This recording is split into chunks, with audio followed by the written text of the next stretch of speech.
Welcome friends, मैं विशाल माथुर एक बार फिर से आप सभी लोगों का स्वागत करता हूं आपके अपने YouTube channel exam target step toward success में। आज हम लोग एक बहुत ही महत्वपूर्ण चीज़ के बारे में बहुत ही महत्वपूर्ण जो है टॉपिक उसके बारे में आज हम लोग जानकारी लेने वाले हैं। जैसा कि आप सभी लोगों को पता है कि केंद्रीय विद्यालय के अंदर जल्द ही प्राइमरी में लगभग 5 से 5,500 वैकेंसी या हो सकता है उससे ज़्यादा वैकेंसी आप लोगों को जो है देखने को मिल सकती हैं। हो सकता है दिसंबर तक उसका नोटिफिकेशन आपके सामने आ जाए। तो सबसे पहली बात तो ये उठती है कि इसकी तैयारी हमें कैसे करनी चाहिए, कैसे की जाए इसकी तैयारी। तो सबसे पहले तो हमें ये बात पता होनी चाहिए कि पेपर किस पैटर्न पर आता है, क्या उसका सिलेबस है और क्या सारी चीज़ें हैं उसके बारे में। सबसे पहले हम पीआरटी के जो लेवल है यानी कि जो प्राइमरी का लेवल है उसमें किस हिसाब का पेपर आएगा और कैसे जो मार्क्स है वो डिवाइडेड होंगे, उन सब के बारे में आज हम लोग जानकारी लेने वाले हैं। तो बने रहिएगा वीडियो के एंड तक और लाइक करिएगा। अगर इस चैनल को सब्सक्राइब नहीं किया है तो उस लाल बटन को जल्दी से काले बटन में कन्वर्ट कीजिएगा और बेल आइकन ज़रूर दबाइएगा ताकि आपको इसी तरह की अपडेट आपको डेली मिलती रहे। तो शुरू करते हैं हम लोग सबसे पहले केवीएस पीआरटी के बारे में। तो केवीएस पीआरटी की अगर मैं बात करता हूं तो इसमें टोटल आप लोग के सामने ये दिखाई दे रहा है, ये टोटल 150 मार्क्स का पेपर होगा और इसमें आपको मिनट मिलने वाले हैं 150 इस पूरे पेपर को करने के लिए। 150 मिनट यानी कि सीधी सिंपल सी बात है 2.5 घंटे एक क्वेश्चन के लिए 1 मिनट। ये पूरा पेपर आपका 2 पार्ट में डिवाइड होगा, पार्ट 1 एंड पार्ट 2। अब दोनों में क्या क्या है सबसे पहले देखते हैं। पार्ट 1 के अंदर अगर मैं बात करता हूं तो 2 सब्जेक्ट आने वाले हैं, इंग्लिश, जनरल हिंदी। जैसा 10-10 क्वेश्चन रहेंगे और उनका एक क्वेश्चन पर 1 मार्क्स यानी कि 10 नंबर की इंग्लिश और 10 नंबर की हिंदी। अब इनमें आएगा क्या तो मैं आप लोगों को नॉर्मल सा बता दूं, बिल्कुल बेसिक इंग्लिश आने वाली, कोई बहुत ज़्यादा डिफ़िकल्ट इंग्लिश आने वाली नहीं है और ना ही डिफ़िकल्ट हिंदी आने वाली इन 10-10 क्वेश्चंस में। आगे अगर हम बात करेंगे पार्ट 2 में जनरल नॉलेज या करेंट अफेयर इससे related total 10 marks. Reasoning ability अगर मैं बात करता हूं तो वो टोटल 10 मार्क्स। कंप्यूटर लिटरेसी की अगर मैं बात करता हूं तो वो 10 मार्क्स। पेडागोजी सेक्शन की अगर मैं बात करता हूं तो वो 20 मार्क्स की। और कंसर्न सब्जेक्ट या सब्जेक्ट कंसर्न करके एक पूरा की पूरा टॉपिक, इसके बारे में भी हम लोग ब्रीफ में बात करेंगे। इसमें आपको टोटल 80 क्वेश्चंस 80 मार्क्स के देखने के लिए मिलेंगे। इस तरीके से टोटल मिला के 150 क्वेश्चंस आप लोगों के सामने आएंगे। अब मैं बात करता हूँ इसके सिलेबस की। तो सबसे पहले मैं अगर पार्ट 1 के सिलेबस की बात करता हूँ तो पार्ट 1 में जनरल इंग्लिश की अगर मैं बात करता हूँ तो verbs, tenses, voice, subject and verb, agreement, article, comprehension, fill in the blanks, adverb और जो भी सारी चीज़ें जो आपने पैसिव हुआ, वोकैब हुआ, एंटोनिम सिनोनिम्स हुआ या ग्रामर के जो अलग अलग पार्ट है जैसे ईडियम, फ्रेजेस एक्सेट्रा, ये सारी की सारी चीज़ें आप लोगों को इस जनरल इंग्लिश में देखने को मिलेंगी। ये पार्ट 1 का है। आगे अगर हम बात करते हैं उसी में जो 10 मार्क्स की हिंदी आने वाली है उसमें भी आप लोगों को यही विलोम शब्द, वोकैब जो आपका है सारी की सारी वो आपको देखने के लिए मिलेगी। ग्रामर पोर्शन देखने के लिए मिलेगा, चाहे वो आपका कारक चिन्ह हो या कुछ भी हो, कारक कर्ता वगैरह, ये सारी चीज़ें आप लोगों को देखने के लिए इसमें मिलेंगी। आगे है translation of sentences, fill in the blanks. कई बार आप लोगों से पूछ लिया जाएगा, जैसे बीच में जगह छोड़ दी जाएगी, जैसे Ram fill in the blanks घर कहाँ है तो राम का बीच में आएगा का। इस तरीके से बहुत सारे क्वेश्चन आप लोग को देखने के लिए मिल जाएंगे। फ्रेजेस यानी कि मुहावरे जिसे हम लोग बोलते हैं वो आपको देखने के लिए मिल जाएंगे। प्लूरल्स वगैरह ये सारी चीज़ें, जैसे किताब का क्या होगा किताब में, इस तरीके से क्वेश्चन आप लोगों को बहुत जनरल हिंदी आएगी, कोई दिक्कत नहीं है। इसका आप लोगों को कैसे करना है उसके बारे में बुक्स भी रिकमेंड करूँगा, मैं आप लोग को बताऊँगा। आगे चलते हैं पार्ट 2 के बारे में। तो पार्ट 2 में आप लोगों को सबसे पहले अगर मैं बात करता हूँ जनरल नॉलेज के बारे में, तो जनरल नॉलेज में जो भी आपने पढ़ा है हिस्ट्री से रिलेटेड या आपका पॉलिटी से रिलेटेड, या अगर मैं बात करूँ ज्योग्राफी से रिलेटेड, चाहे वो इंडियन ज्योग्राफी हो चाहे वो वर्ल्ड ज्योग्राफी हो, 10 नंबर के लिए आपको घोट कर पीनी होगी। आगे अगर मैं बात करूँगा करंट अफेयर, तो करंट अफेयर में आप लोगों को जो इंटरनेशनल और नेशनल अवार्ड्स है वो किसे मिले वो आपको याद करना है। जैसे कि आप लोगों को मैं बता दूँ यहाँ पर 1-2 एग्जाम्पल के तौर पर, एकेडमी अवार्ड्स यानी कि जिसे हम ऑस्कर अवार्ड भी बोलते हैं, ये नोबल प्राइज़ हुआ, ये किसे मिला है। और रैगमन मैग्सेसे पुरस्कार जो होता है ये किसे मिला है, जो एशिया का सर्वश्रेष्ठ, जैसे नोबल भी बोलते हैं एशिया का, वो किसे मिला। और ये सारी चीज़ें जितने भी इंडिया के अंदर पद्म भूषण, पद्म विभूषण और ये सारे जितने भारत रत्न वगैरह, ये सारे जो आपको मिले हुए हैं अगर किसी को अवार्ड, तो वो कैसे मिलेंगे। आगे अगर हम बात करेंगे बजट, जो 5 ईयर प्लान है अगर आया है इस बीच में, वो सारे आपको याद करने। बजट में क्या क्या था, चाहे वो रेलवे बजट हो, चाहे वो वित्त बजट हो, चाहे वो किसी भी तरह का बजट हो, वो सारी चीज़ आपको यहाँ पर याद करना है। नेशनल इंटरनेशनल इश्यूज़ हैं, जैसे अजरबैजान और आपका जो है आर्मेनिया के बीच में जो लड़ाइयाँ चल रही हैं उसके बारे में आपको पता होना चाहिए, कोरोना के बारे में पता होना चाहिए। मतलब जो भी बड़े बड़े टॉपिक्स हैं जो पूरे वर्ल्ड को इफेक्ट करते हैं वो सारी बातें आपको यहाँ पर पता होना चाहिए। नेशनल ऑर्गेनाइजेशन है, जैसे कि आपका यूएनओ है, हेल्थ ऑर्गेनाइजेशन है, ये सारी ऑर्गेनाइजेशन जितनी भी ऑर्गेनाइजेशंस हैं, चाहे वो सार्क है या अगर मैं बात करूँ यूएन है, ये सारी की सारी के बारे में आपको पता होनी चाहिए। स्पेशली इनके मुख्यालय कहाँ हैं, यानी कि जो इनके हेडक्वार्टर्स हैं वो कहाँ हैं, और दूसरी चीज़ जो इस ईयर कहाँ हुआ था या अगली जो है सेशन उसका कहाँ होने वाला है, ये सारी बातें आपको आपके टिप पर होनी चाहिए। स्पोर्ट्स के अंदर जैसे अगर मैं बात करता हूँ, यहाँ पर करंट अफेयर में ही आता है ये, जैसे कि अगर मैं बात करूँ टेनिस के जितने भी बड़े बड़े जो है इवेंट्स होते हैं, चाहे वो ऑस्ट्रेलिया ओपन है, विंबलडन है, या जितने भी आप लोगों को सामने दिखाई दे रहे हैं, जितने भी इसके बड़े बड़े इवेंट हैं वो सारे के सारे पूछे जाते हैं। और मैं अगर बात करूँ स्पोर्ट्स के अंदर आपके कॉमनवेल्थ गेम्स के बारे में पूछा जाएगा, पिछले जो हुए हैं और जो आगे होने वाले हैं, किस जगह पर होने वाले हैं, या किसी भी तरीके का वर्ल्ड टूर होने वाला है, वो सारी की सारी चीज़ें इसमें आएंगी। जैसे कि वर्ल्ड कप है, आईपीएल से भी क्वेश्चन आ जाते हैं। आगे अगर मैं बात करूं, बहुत सारी इसमें चीज़ें हैं। आगे आपका जो है रीजनिंग की अगर मैं बात करता हूं, तो रीजनिंग में आपका अर्थमेटिक नंबर सीरीज, जैसे आप लोगों ने देखा होगा कई सारे नंबर है उसमें क्वेश्चन मार्क आ जाता है, इसकी जगह क्या होगा। रिलेशन जो है ब्लड रिलेशन है आपका, अर्थमेटिक रीजनिंग है, सीरीज है, एनालॉग है, मेमोरी बेस्ड क्वेश्चन है, विजुअल मेमोरी बेस्ड, जैसे कि आप लोग को 4 आपके सामने पिक्स दे दी और उनमें से ऑड कौन सी ये आपको बतानी होती है, ये सारी चीज़ें इसमें आ जाती। कोडिंग डिकोडिंग हुआ, नंबर सीरीज हुआ, और जितने भी लेटर वगैरह ये सारी चीज़ें हैं इसमें, ये सारी की सारी चीज़ें आप लोगों के सामने यहाँ पर दिखाई दे रही होंगी। आप लोग देख सकते हैं कि सारी चीज़ें आप लोगों को पढ़नी होगी। मतलब एक तरीके से आप लॉजिकल रीजनिंग, आप चाहे एसएससी की कोई भी बुक उठा लीजिए। जैसे मैं आपको रिकमेंड करूँगा एक बहुत ही सही बुक जो मेरे को लगती है रीजनिंग के लिए, वैसे रीजनिंग के लिए तो किसी बुक की भी ज़रूरत नहीं है, अगर आप पुराने ये प्रीवियस ईयर के प्रैक्टिस सेट भी लगा लेंगे जो रीजनिंग से रिलेटेड है, चाहे वो एसएससी के हो प्रैक्टिस सेट, चाहे वो किसी में हो, उसी में आपका काम हो जाना है। अगर आपको फिर भी चैप्टर वाइज चैप्टर पढ़ना है तो आप कोई भी मार्केट में बुक हो, चाहे वो नीतू सिंह की जो केडी कैंपस की बुक है आप उसे ले लीजिए, या मार्केट में बहुत सारी 50 तरीके की बुक होती है, मैं कोई भी बुक आपको इस तरीके से रिकमेंड नहीं करूँगा। आपके सामने ये सारी की सारी बुक्स आपको मिल जाएंगी मार्केट में जाने के बाद।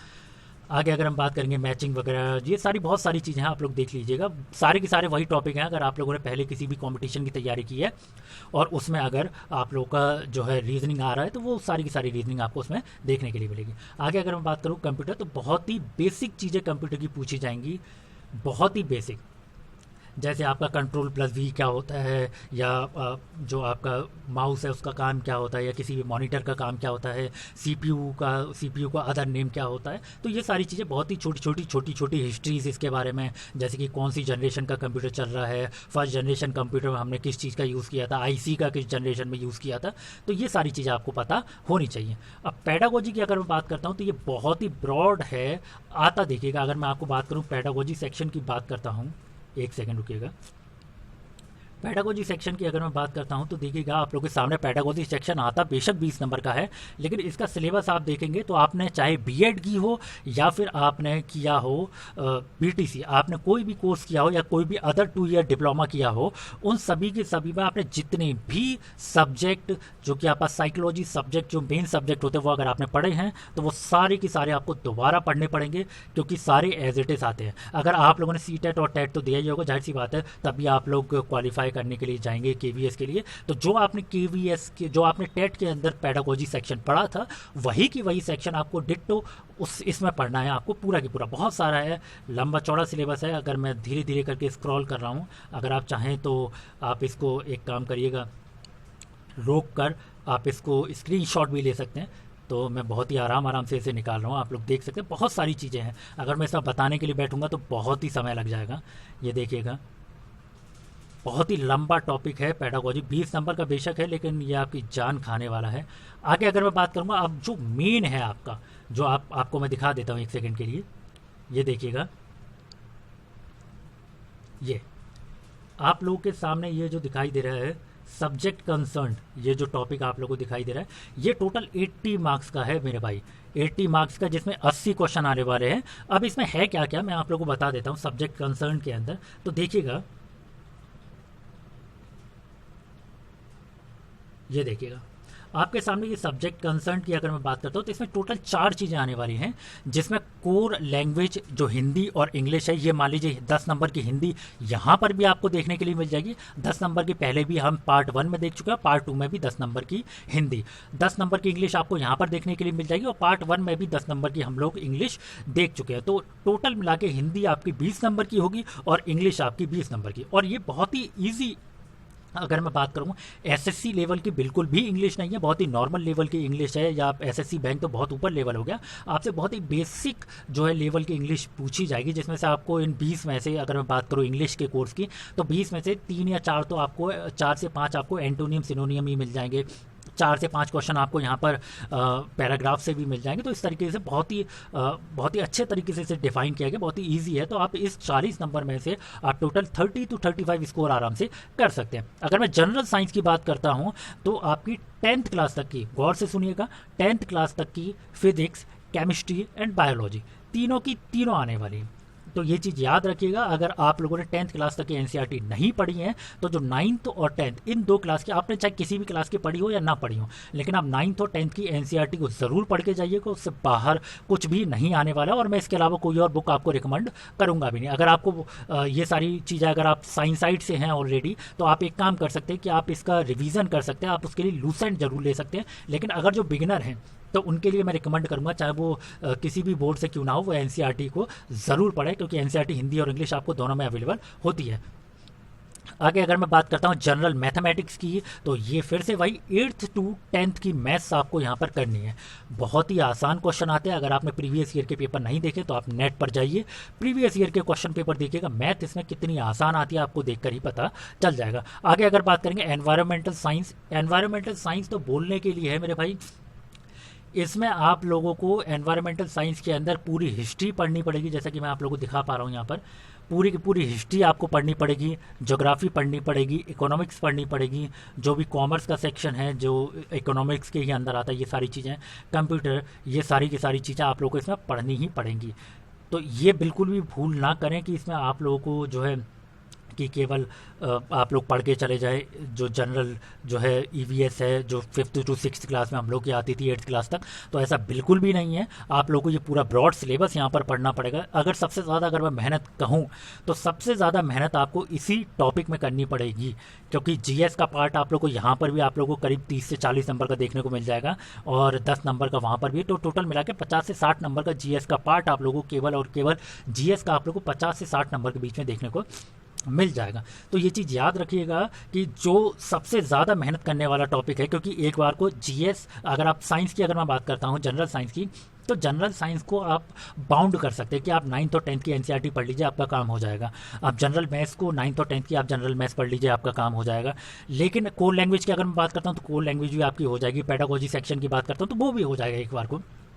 लेकिन आपका जो एनवायरमेंटल साइंस है वो सबसे ज़्यादा दिक्कत देगा, क्योंकि उसको हम एक सिनेरियो में बांध के या एक सिलेबस के अंदर बांध के हम नहीं रख सकते कि इतने में से ही आ जाएगा। तो ये बहुत ब्रॉड है, आपको बहुत सारी चीज़ें पढ़नी पड़ेंगी। इस ईवीएस के अंदर आपको जनरल साइंस भी पढ़नी पड़ेगी, जो आपकी डेली यूज़ में साइंस है वो तो पढ़नी है, साथ में आपका हिस्ट्री है, ज्योग्राफी है, आपका कॉन्स्टिट्यूशन है, आपकी इकोनॉमिक्स है, आपके रिफॉर्म्स है, जितनी भी सारी चीज़ें आपको इसमें पढ़नी पड़ेगी। तो सबसे ज़्यादा मेहनत आपको इसी टॉपिक में करने की ज़रूरत है। अब अगर मैं बात करूं बुक्स की, तो मैं सबसे पहले अगर मैं बात करता हूं मैथ्स और साइंस के बुक्स के लिए, तो एक चीज़ याद रखिएगा, मैथ्स और साइंस की बुक के लिए मैं आपको रिकमेंड करूंगा एनसीईआरटी। आपको इसके अलावा कहीं और जाने की ज़रूरत नहीं है, क्योंकि इनसे ज़्यादा बेहतर बुक आपको मिल भी नहीं सकती। हिंदी के लिए अगर मैं बात करूँ तो फिर हिंदी के लिए आप लोग की कई सारी लूसेंट आप ले सकते हैं, या आपके पास यूपी बोर्ड की हिंदी की बुक पढ़िए। सीबीएसई बोर्ड की मत लेना, बिल्कुल घटिया बुक है, क्योंकि उसके अंदर ग्रामर सेक्शन होता ही नहीं है अच्छे से। तो आप लोगों को मैं पहले ही बता दे रहा हूँ, यूपी बोर्ड की अगर आपको 10th तक की या 11th 12th तक की भी मिल जाती, कोई भी एक बुक उठा लीजिए, उसमें सारा की सारे सिलेबस आपको मिल जाएगा। जनरल इंग्लिश की मैं बात करता हूं, तो जनरल इंग्लिश के लिए अगर आप यूपी बोर्ड से, तो वेल एंड गुड, आपको बुक आपके पास होंगी ही। और अगर नहीं है आप यूपी बोर्ड से, तो फिर से मैं आपसे बोलूँगा कि आप किसी भी पब्लिकेशन की बुक, चाहे वो नीतू सिंह की बुक बिल्कुल बेसिक से है, या आपका एक जो बुक आती है आपकी, वो तो खैर ज़्यादा हैवी हो जाएगी, और मैं आपको दूसरी सजेशन दूंगा कि आप यूपी बोर्ड की बुक लें या फिर आप नीतू सिंह की बुक ले लें। वो काफ़ी ज़्यादा, अगर मैं बात करूँ, हल्की बुक है। हल्की इन द सेंस कि जो आपसे पूछा जाएगा बस वही है, बहुत ज़्यादा फालतू की चीज़ें उसमें नहीं है। वो आप ले सकते हैं, या आप लूसेंट ले सकते हैं, वो भी एक अच्छी बुक है।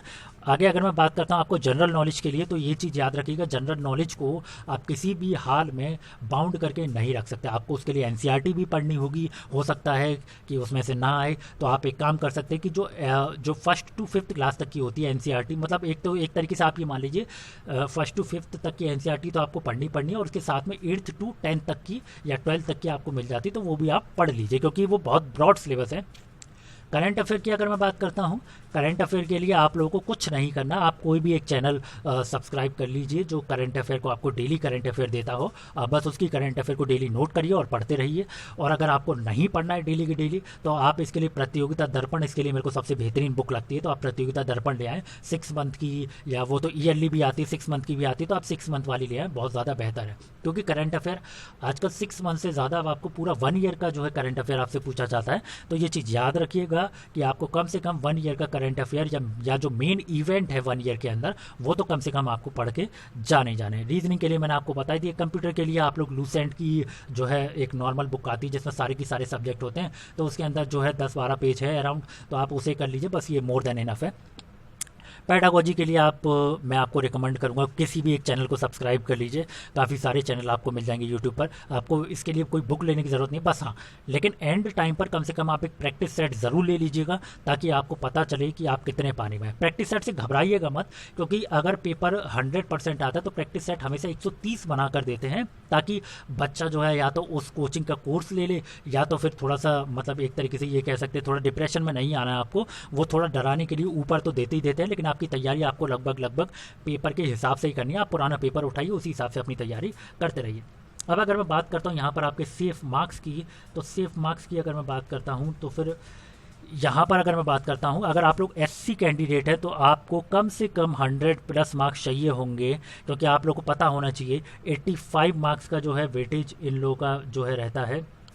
आपका 85 मार्क्स का रहता है आपका रिटन से, जो आप रिटन पेपर दे के आएंगे, प्लस 15% का जो है आपका रहता है, ये परसेंटेज में है, 55% एंड 15% का आपका इंटरव्यू। अगर आपको इस इंटरव्यू पर बहुत ज़्यादा आपको निर्भर नहीं रहना कि नहीं यार इंटरव्यू कैसा भी हो सकता है, तो फिर आप यहाँ पर इस रीज़न में स्कोर अच्छा कीजिए।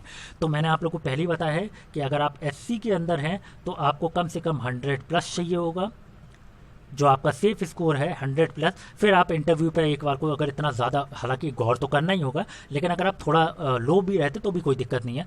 अगर आप ओबीसी कैंडिडेट है तो आपको 105+ रहना चाहिए, और अगर आप यहीं पर जनरल कैंडिडेट है तो आपको 110+ होना होगा। यह आपका सेफ स्कोर है अगर मैं बात करता हूँ। इसके बाद आपको इंटरव्यू की टेंशन इतनी ज़्यादा लेने की ज़रूरत नहीं है। तो ये सारा था आप लोगों के सामने सिलेबस, सारा की सारा जो आपकी बुक्स वगैरह आप लोगों को मैंने रिकमेंड किया। आप लोग चाहें कोई भी बुक्स ले लें, कोई ऐसी हार्ड एंड फास्ट रूल नहीं है कि आप इसी जो है उसकी बुक लें। अरियंत भी इसके अंदर सबसे ज़्यादा आगे रहता है, अरियंत की बुक्स भी आप ले सकते हैं। तो ये चीज़ याद रखिएगा, आप लोग एक बुक से तैयारी करें, बार बार बुक्स ना बदलें, ये चीज़ बहुत अच्छे से याद रखें।